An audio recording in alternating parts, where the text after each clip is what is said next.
سب سے پہلے طارڑ صاحب میں آپ سے جاننا چاہوں گا کہ جو آج وزیر اعظم شہباز شریف صاحب کی صدارت میں جو اجلاس ہوا اس میں انہوں نے کچھ سخت فیصلوں کی طرف اشارہ دیا اور ان کے سامنے علی امین گنڈا پور صاحب بھی بیٹھے ہوئے تھے، تو کن سخت فیصلوں کی طرف جا رہے ہیں ہم؟ بہت شکریہ امیر صاحب. دیکھیے، جو معیشت کے حالات ہیں ہمیں اس بات کا پوری طرح ادراک ہے کہ جو بیرونی اور اندرونی قرضہ ہے وہ بہت اس میں اضافہ ہو چکا ہے اور اور معیشت کی بحالی حکومت کی اولین ترجیح ہے. اس کے لیے کچھ فیصلے پی ایم صاحب نے آج اعلان بھی کیا، ایس آئی ایف سی کی میٹنگ میں ڈسکس بھی ہوئے. اس میں دیکھیے، ایک تو جو ٹیکس پیئر ہے، اچھا ٹیکس پیئر اور برا ٹیکس پیئر، ہمیں اچھے ٹیکس پیئر کو کسی نہ کسی اعزاز سے نوازنا ہوگا، اور پی ایم صاحب یہ ارادہ رکھتے ہیں کہ وہ بلائیں گے جو اس ملک میں لوگ ٹیکس دیتے ہیں، بر وقت دیتے ہیں اور اتنا ٹیکس دیتے ہیں جتنا ان پہ لاگو ہوتا ہے. اور ٹیکس کے افسران ہیں جو فرض شناس ہیں، ایماندار ہیں، ان کو بلا کے آنر کیا جائے گا. مگر جو لوگ ٹیکس نہیں دیتے، اب بلیک اکانومی آپ کی بہت بڑی ہے، اور جب ہاتھ ڈالا جاتا ہے واویلا ہو جاتا ہے، شور ہو جاتا ہے. دیکھیں، جو بلیک اکانومی ہے، انڈاکیومنٹڈ اکانومی ہے، جو کچی رسیدوں پہ آج تک سسٹم چل رہا ہے، اس کا بوجھ آپ اور میں برداشت کرتے ہیں، غریب آدمی برداشت کرتا ہے کہ وہ ٹیکس دیتے نہیں مگر آسائشیں وہ ساری لیتے ہیں. ایک تو ان کو ہاتھ ڈالنا بہت ضروری ہے. دوسرا، ٹیکس کے وہ افسران جو ایماندار نہیں ہیں، جو پورٹ کے اوپر پوسٹڈ ہیں مگر کسی نہ کسی بڑے آدمی کو فیور دینے کے لیے، ٹیکس ڈیوٹی کم کرنے کے لیے کاغذوں کی ہیر پھیر کرتے ہیں کہ امپورٹ اور چیز کی جاتی ہے، دکھا اور دی جاتی ہے. یہ کچے کے ڈاکو نہیں، یہ پکے کے ڈاکو ہیں. یہ پکے کے ڈاکو ہیں، بالکل ہیں. تو ان پہ ہاتھ ڈالنا انتہائی ضروری ہے کہ آپ سرکار سے تنخواہ لے رہے ہیں، سرکار نے آپ کو ذمہ دار بنایا ہے ٹیکس کلیکشن کا، ان پہ ہاتھ ڈالا جائے گا. اور دیکھیں، پرائیویٹائزیشن کے فیصلے بھی جو کیے جا رہے ہیں، جس میں پی آئی اے کا کافی حد تک معاملہ آگے بڑھ چکا ہے، ایئرپورٹس کی آؤٹ سورسنگ ہے، اس کے علاوہ فرسٹ ویمن بینک ہے، آپ کے پورٹس ہیں، یہ ساری چیزیں جو اسٹیٹ اونڈ انٹرپرائزز خسارے میں ہیں ان کو منافع بخش کرنے کے لیے بھی اقدامات کیے جائیں گے. تو یہ سارے فیصلے لینے جا رہے ہیں انشاءاللہ تعالیٰ. مگر ایک بات میں کرتا چلوں، آج علی امین گنڈا پور صاحب نے ایس آئی ایف سی میں بھرپور تعاون کی یقین دہانی کرائی، اور انہوں نے کہا کہ ہمارا صوبہ ایس آئی ایف سی میں بھرپور کنٹریبیوٹ کرے گا. اپنے صوبے کے ریونیوز کی بھی بات کی کہ جو شیئر بنتا ہے وہ ملنا چاہیے، مگر انہوں نے کہا کہ ہم ہر طرح سے حاضر ہیں کہ جو پاکستان میں انویسٹمنٹ لانے کے لیے، گروتھ کے لیے، اکانومی کے لیے ضروری اقدامات ہیں، خیبر پختونخوا کا صوبہ اس میں پورا کنٹریبیوٹ کرے گا. اچھا تاج حیدر صاحب، یہ آج جو اجلاس تھا ایس آئی ایف سی کا، اس میں تو آپ کے چیف منسٹر مراد علی شاہ صاحب بھی موجود تھے، یقیناً انہوں نے وہاں پہ اپنی بات کی ہے. لیکن یہ جو سخت فیصلے جن کا اشارہ دیا ہے وزیر اعظم شہباز شریف صاحب نے، تو اس میں پرائیویٹائزیشن بھی ہے، اور اس میں خاص طور پہ پی آئی اے کی پرائیویٹائزیشن بھی ہے، اور بھی جو اہم ادارے ہیں ان کی بھی پرائیویٹائزیشن ہے. تو کیا آپ سمجھتے ہیں کہ ان ایشوز پہ جو سندھ حکومت ہے وہ وفاق کے ساتھ باقاعدہ ان کے کندھے کے ساتھ کندھا ملا کے چلے گی؟ نہیں، جہاں تک پرائیویٹائزیشن کا سوال ہے تو دیکھ لیا جائے اس کو. پرائیویٹائزیشن اگر ملک میں کامیاب ہوا ہے تو بسم اللہ کریں، لیکن اگر 95% ادارے بند ہو گئے اور لوگ بے روزگار ہو گئے تو پھر میرے خیال سے ذرا سوچ لیں اس کو کہ کس طریقے سے اس کو آگے چلایا جائے گا. ہم بھی ایک طریقہ دے رہے ہیں کہ کس طریقے سے آپ ان اداروں کو بدل سکتے ہیں، اور وہ سیدھا یہ ہے کہ آپ جو شیئرز ہیں وہ اسٹاک مارکیٹ کے تھرو ان کی مارکیٹ ویلیو پہ آپ ڈس انویسٹ کریں، تاکہ ایک 10,000 20,000 رکھنے والا بھی اس کے شیئر، اس کا بھی انٹرسٹ اس کے اندر ہو جائے اور وہ اینول جنرل میٹنگ کے اے جی ایم کے اندر آ سکے.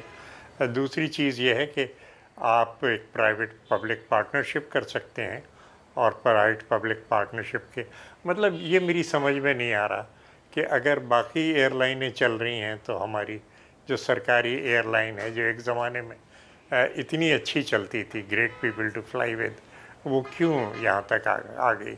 تو اس کو اگر سمجھے بغیر آپ کہیں کہ چلو جی بیچ دو، خرید لو، یہ کر لو، یہ جلدی کے فیصلے میرے خیال سے بے سوچے سمجھے شاید مناسب نہیں ہے. اچھا شوکت یوسف زئی صاحب، آپ کے جو چیف منسٹر ہیں علی امین گنڈا پور صاحب، انہوں نے جو اسپیشل انویسٹمنٹ فیسیلیٹیشن کونسل ہے اس میں انویسٹمنٹ کے حوالے سے تو اپنے تعاون کی یقین دہانی کروا دیا، لیکن آپ کے صوبے کے کون سے ایسے مسائل ہیں جو آپ چاہتے ہیں کہ ترجیحی بنیادوں پر وفاق کی طرف سے ان پر توجہ دی جائے اور وہ حل کیے جائیں؟ بسم اللہ الرحمن الرحیم۔ دیکھیں یہ نیتوں پہ بھی منحصر ہے کہ نیتیں کیا ہوں گی، اور صوبہ کافی مشکل میں اس وقت امن و امان کی صورتحال آپ دیکھ سکتے ہیں۔ پھر ہمیں جو فاٹا ملا تھا، فاٹا کا جب مرجر ہوا صوبے کے ساتھ تو تمام صوبوں نے یہ یقین دہانی کرائی تھی کہ ہم اس میں کنٹریبیوٹ کریں گے۔ کسی صوبے نے سوائے خیبر پختونخوا نے، باقی کسی صوبے نے کنٹریبیوٹ نہیں کیا۔ آج تک وہاں ایشوز ہیں، ابھی بھی انفراسٹرکچر کا ایشو ہے فاٹا کے اندر۔ امن و امان کی صورتحال بھی آپ کے سامنے ہے، کیونکہ یہ تو ایک ریاستی ایشو ہے، صرف خیبر پختونخوا کا ایشو نہ بنایا جائے اس سے۔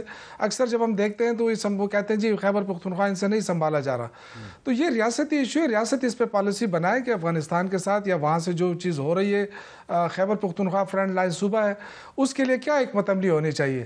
اور دوسری بات یہ کہ ایک انوائرمنٹ کریٹ کرنا پڑے گا۔ اگر یہ وہاں سے ہمیں بیٹھ کے غدار غدار کہیں گے، یہ یہاں وہاں پہ بیٹھ کے ہمیں اکسائیں گے، تو ظاہر ہے ان کو جواب بھی اسی طرح ملے گا۔ باقی ہم پورا پاکستان میں ایک ہی پاکستان کے لوگ ہیں۔ اگر ہم بجلی بناتے ہیں اور پنجاب اس سے استفادہ کرتا ہے تو ہمیں خوشی ہوتی ہے، وہاں سے اگر گندم آتی ہے تو ہمیں خوشی ہوتی ہے۔ لیکن یہ چیز جو ہے نا، یہ برابری کی بنیاد پہ ہوگا۔ یہ نہیں ہو سکتا کہ آپ وہاں بیٹھ کے ہمیں گالیاں دیں اور ہم سے ایکسپیکٹ کریں کہ جی آپ علی امین گنڈاپور شروع دن سے ہم نے کہا تھا کہ وہ وزیر اعظم سے ملنے کے لیے بھی تیار ہے، اپنے صوبے کے حقوق کے لیے۔ باقی سیاست ہے، سیاست وہ اپنی کریں، ہم اپنی سیاست کریں گے۔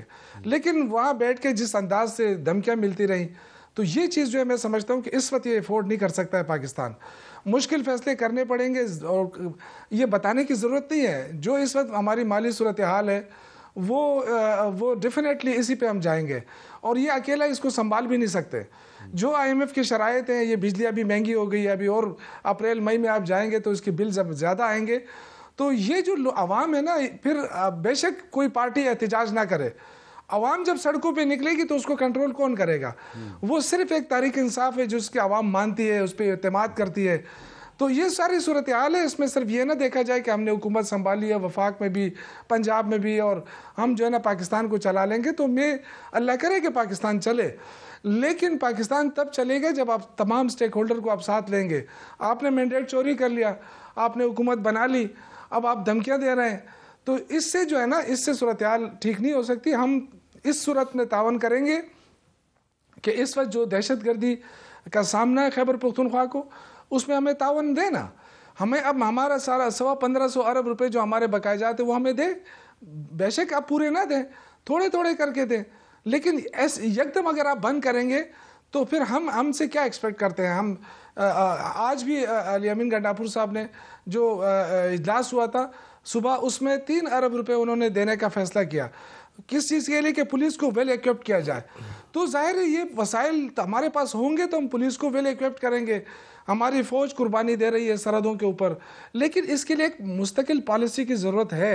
ایسا نہیں ہو سکتا کہ ہمیں کہے کہ جی آپ صوبہ آپ سنبھالیں۔ یہ انٹرنیشنلی ایک ایشو بنا ہوا ہے، افغانستان کے ساتھ جو بارڈر ہے اس کا ایشو بنا ہوا ہے ہمارے ساتھ۔ اس ایشو سے نمٹنے کے لیے پورے پاکستان کو مل کے بیٹھ کر فیصلہ کرنا ہوگا۔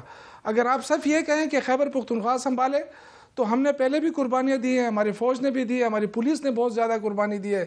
آپ دیکھیں کہ ہمارے عمران خان کے آنے سے پہلے کتنے ڈرون حملے ہوتے تھے، کتنے حالات خراب تھے، لیکن یہ کہ وفاق کا اس میں تعاون بہت لازمی ہے۔ ٹھیک ہے، وفاق تعاون کرے گا، ہم 10 گنا تعاون کریں گے۔ اچھا